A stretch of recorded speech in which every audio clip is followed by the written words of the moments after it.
No quadro Dicas de Saúde, nós cuidamos da saúde mental, vamos cuidar da saúde do corpo também. A gente sempre está recebendo aqui um profissional da área da saúde para tratar também desses assuntos que certamente são orientações que são muito bem-vindas, né? Antes até de entrar no assunto, deixa eu agradecer aqui a audiência do Abel Melo que está com a gente, a Elane Alfaia, também um beijo para você, muito obrigado pelo carinho, viu, minha amiga? Obrigado mesmo. Que mais aqui, Ivânia Miguel, Luciana Lemos, o Jean Rodolfo, um abraço para você.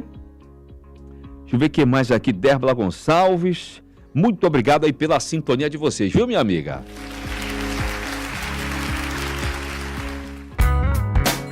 Dicas de saúde. Dicas de saúde.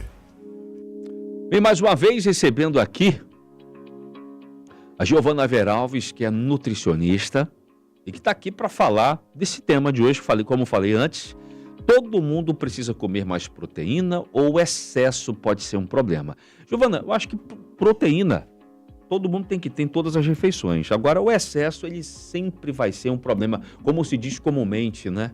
Que a diferença entre o veneno e o remédio é a quantidade, é a dose, né? Água demais mata a planta, já diz o samba também, né? Água de menos também. Água de menos também, né? Então, enfim, o equilíbrio, a virtude está no equilíbrio, segundo Aristóteles, né? Isso que a gente tem que procurar para a vida mesmo. Mas, voltando para o nosso assunto, a gente vai começar devagar aqui, vai embora, né? Vamos embora aqui. Quer dizer, vamos embora não, vamos pro assunto. Giovana Veralves, nutricionista, bom dia, seja bem-vinda. Bom dia, Daniel. Bom dia aos ouvintes da Rádio Difusora. É um prazer estar aqui novamente. Tá certo. Giovana, na prática, todo mundo precisa aumentar o consumo ou depende da idade, da rotina, da saúde de cada pessoa, quando se fala em relação à proteína? Porque muita gente eu vejo, né, que fala da proteína exclusivamente como alimentação saudável. Muita gente corta até o carboidrato da vida para sempre. Acho que se você adotar como estratégia para algum momento, você quer perder peso, né, de tal, beleza. Mas acho que não é por aí também, né, Giovana? Tem que ter equilíbrio. Vamos primeiro explicar para os ouvintes o que seria a proteína, porque muito se fala proteína, o consumo, mas o que é proteína? Proteína é um nutriente, assim como carboidrato, assim como a gordura, e que são fundamentais para a nossa alimentação e nossa qualidade de vida.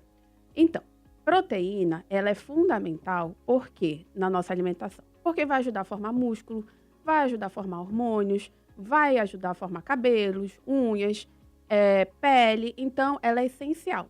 Só que a gente precisa ter atenção às quantidades e entender a individualidade, ou seja, idade, qual é o objetivo da pessoa para estar consumindo proteína.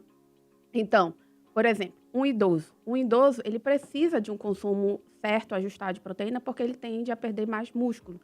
Já, por exemplo, uma pessoa que pratica atividade física como musculação também precisa de um consumo um pouco mais alto de proteína.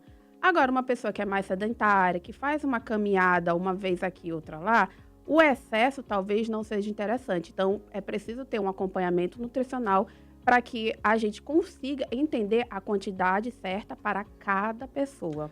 Tem até um senso comum, assim, que eu já vi em reuniões, assim, de amigos, churrascos, né? As pessoas mandando ver na carne, mas não come arroz, não come farofa, não come a maionese, não come o pão de alho, que eu acho uma delícia, inclusive. Também. Mas dá até dar uma salivada agora aqui, só que eu tô com fome. Fica a dica para alguém aqui no estúdio, viu? Se quiser dar algo de comer aqui pro locutor, eu aceito. Eu fico vendo o pessoal mandando ver na carne. Falei, rapaz, mas isso aí, como se proteína não engordasse. Não, mas, tipo, eu não tô comendo carboidrato, então posso comer à vontade a proteína porque não engorda. Não é bem assim também, né, Giovana? E você deu um bom toque, porque a carne do churrasco é a carne mais gordurosa. Então, não só tem proteína nessa carne, também tem a gordura. Porque ninguém vai fazer churrasco de patinho, de lagarto, né? Você vai comer, no mínimo, alcatra pra cima, né? Então, o excesso dessa carne, sim, pode fazer mal no caso de acumular gordura, porque ela é uma carne mais gordurosa. Então, ela não tem só proteína, ela também tem gordura. Agora, a proteína em si, em excesso, para uma pessoa mais saudável, que não tem qualquer problema de saúde, ela não faz tão mal. Diferente de uma pessoa, por exemplo, que tem alguma doença mais renal, uma doença hepática, ou está investigando alguma condição. Aí, nesse caso, a proteína em excesso pode fazer mal. E lembrando sempre que a alimentação é equilíbrio, como você Sim. mesmo começou falando hoje, né? Ela é equilíbrio, então a gente precisa ter equilíbrio com o carboidrato, com a proteína, com a gordura e ter uma alimentação equilibrada, qualitativa, ou seja, colorida, né? Se a gente está falando então que proteína faz bem, mas tem que ter equilíbrio, né? Quais consequências que eu apresento no corpo por estar comendo pouca proteína, Giovana? Ótima pergunta. Quando a gente consome pouca proteína, nós começamos a sentir alguns sintomas. E muitas vezes a gente deixa passar despercebido. Por exemplo, cansaço, fraqueza, queda de cabelo, unha mais fraca e perda de músculo. Ou seja, a pessoa começa a ficar mais flácida. E aí começa muitas vezes a se olhar no espelho e não ficar gostando do que está vendo, porque o corpo está mais flácido Sim. por conta do baixo consumo de proteína. Olha só. Agora, o excesso, como eu falei, ele não vai ser visto de forma imediata, né? Ele vai ser visto a longo prazo, porque às vezes o nosso corpo, ele não tende a estocar proteína, como acontece, por exemplo, com o carboidrato e com a gordura. O nosso corpo utiliza a proteína mais como uma fonte de energia. Agora, se você consome em excesso, aí o nosso corpo pode indiretamente utilizar e como estocar, né? Mas muito difícil, isso é mais como fonte de energia. O excesso é armazenado ou eliminado, então? Ele normalmente Entendi. ele é utilizado. Uhum. Nosso corpo utiliza a proteína como fonte de energia, tá? Mas Qual é a consequência disso? De muita proteína? se você consome baixa proteína, por exemplo, tem exagero em outros nutrientes, por exemplo, carboidrato e gordura, e um consumo muito baixo de proteína, se você não consumir de forma adequada, você acaba utilizando como energia e aí tem aquela perda de massa muscular e um corpo mais flácido. Entendi.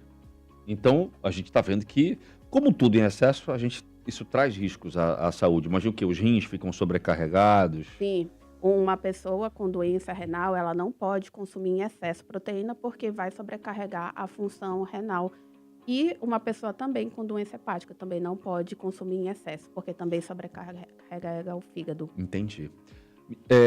Giovana, com tanta propaganda, então, de suplementação, alimentos ricos em proteína, quando vale a pena investir neles, né? E quando uma alimentação comum já é suficiente? Olha, Daniel, eu gosto de primeiro trazer esse questionamento. Ao invés de a gente perguntar qual suplemento, ou, por exemplo, qual whey comprar, que tal a gente perguntar, a minha alimentação, ela tá mais diversificada? Ela tá equilibrada? Porque para uma pessoa, no nosso dia a dia, é muito fácil, muito rápido a gente bater. Consumindo proteína, no caso. Consumindo ovo, frango. Bater que você fala a quantidade, bater a meta de a meta proteína. diária, né? Isso. Uhum. Consumindo ovo, frango, leguminosas, como feijão, grão de bico, frango, peixe, carne de porco.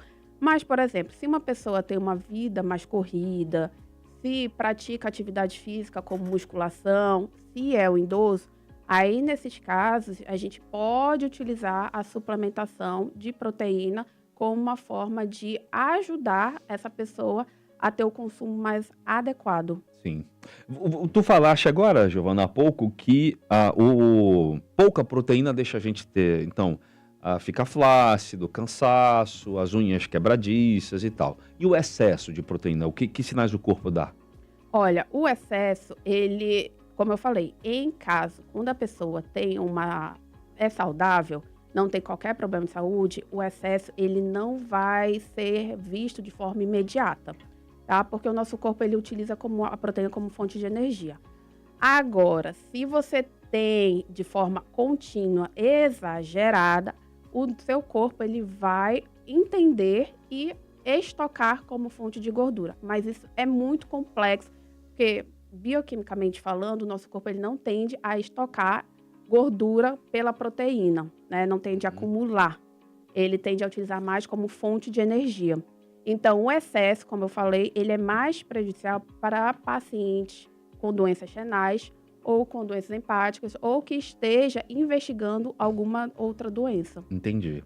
Se tu pudesse, então, dar um conselho para quem sai comprando aí, né, muito desses produtos, whey e tal, né, enfim, acaba tendo uma dieta altamente proteica, né? Achando que é sinônimo de saúde, qual seria teu conselho? O primeiro conselho é ter o acompanhamento nutricional, porque no acompanhamento nutricional que a gente consegue entender qual é a sua necessidade de proteína por dia. E o segundo olhe a sua alimentação de forma mais diversificada. Não fique achando que é só proteína que você precisa comer. A gente precisa comer proteína, carboidrato, gordura e também ter a composição desse com os micronutrientes, que são as vitaminas e os minerais. Então, ter uma alimentação bem diversificada, com frango, com peixe, com carne de porco, arroz de forma equilibrada e também nunca esquecer as frutas, as verduras e os legumes, que muitas vezes, Daniel, são esquecidos, porque as pessoas acham, não, eu tenho que comer proteína, eu tenho que mais comer proteína, eu tenho que tirar o carboidrato e esquece das frutas, dos legumes e das verduras. Esquece o básico. Certo. Então tá aí, gente. Procure um nutricionista, né, para se alimentar bem. Bem, Giovana, muito obrigado mais uma vez pela tua presença, pela conversa, pelas orientações. A Giovana está no Instagram, né, giovanavieralves.nutri. Giovana com 2 N, não é isso? Isso. Quem quiser, então, uma consulta, conhecer até mais do seu trabalho, né? Você, inclusive, eu vejo que você também foca muito, né, para ajudar mulheres com endometriose, né, a viverem com menos dor. Achei legal até que você colocou aqui no perfil, menos dor, ajudando mulheres a viver com menos dor, menos culpa e mais liberdade. Exato. Legal. Exato, porque eu também sou portadora de endometriose e adenomiose. Então, eu entendo a dor da mulher e sei o quanto a alimentação é fundamental no tratamento da mulher portadora de endometriose e adenomiose. Tá bom. Então tá aí, gente. Entra lá no Instagram, giovanavieralves.nutri. Obrigado mais uma vez, viu? Obrigada, Daniel, e é um prazer estar aqui.